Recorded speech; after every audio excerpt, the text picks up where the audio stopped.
ওরা কত সুন্দর করে কাজলটা পরে নেয়, কিন্তু আমি এতবার ট্রাই কেন করি বুঝি না বাপু, সত্যি খারাপ হবে। স্নান করছিলাম তো বাথরুমের প্যানের ভিতরে ঢুকে গেছে সাবান। পদ্মা বলছে দিদি সাবানটা কই, চান করবো। আমি বলছি চেম্বারের ভিতরে ঢুকে গেছে, হাত ধরে ঢুকে বার করবো, চেম্বারের ভিতরে ঢুকে গেছে, হাত দিয়ে বার করবো, বার কর গাড়ি শুনে চলো বার কর, তুই হাত দিয়ে।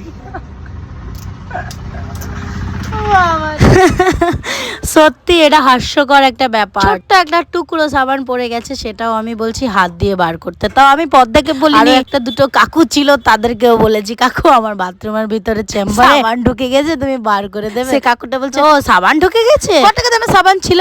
বেশি না, 10 টাকা দামের ছিল, তাও আবার এক টুকরো।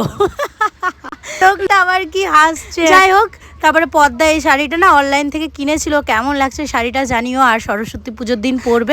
দেখো মেকআপ টেকআপ করে না আমি ভাবছিলাম সুন্দর সুন্দর রিলস বানাবো, কিন্তু সেটা আর হলো না। দুপুর 3:30 বেজে গেছে আর ডান্স ক্লাসও আছে, তো সেই জন্য আমি মেকআপ টেকআপ ধুয়ে নিলাম, তারপরে সুন্দর করে রেডি হয়ে গেলাম। আর এই আউটফিটটা কেমন লাগছে তোমরাই জানিও। তো চলো ডান্স ক্লাসে যাচ্ছি। আর তোমরা যদি কেউ ডান্স শিখতে চাও তাহলে অবশ্যই ডান্স স্যারের সাথে কন্ট্যাক্ট করে নিও। আমি কন্ট্যাক্ট নাম্বারটা দিয়ে দিচ্ছি। দুর্গাপুরের মধ্যে সব থেকে ভালো ডান্স করায়, জুম্মা, কার্ডিও, ওয়ার্কআউট, যোগা, অনেক কিছু করে। একটা ভিডিওতে বলা বা দেখানো অতটাও সম্ভব নয়, তাই আমি তোমাদের কন্ট্যাক্ট নাম্বারটা দিয়ে দিলাম, তোমরা কন্ট্যাক্ট করে নিও। তারপরে আমি জুম স্কুলের সামনেই ঠিক এই কাকুটার ফুচকার দোকান আছে, সেখানে চলে এসেছি ফুচকা খেতে। তারপরে জানো আমি আজকে ক্লাসের মধ্যে চার্জারটা নিয়ে গেছিলাম, কারণ ফোনে চার্জ ছিল না, সেখানে চার্জে দিয়েছিলাম।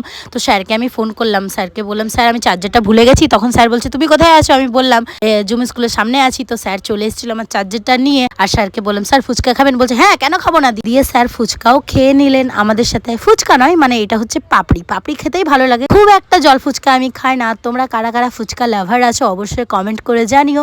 ফুচকা খাওয়ার পর আমি চলে গেছিলাম iPhone 17 নিতে, কিন্তু সেটা আমার অকাদের বাইরে ছিল, তো সেই জন্য কান্নাকাটি করছিলাম, আর কিছুই না তেমন।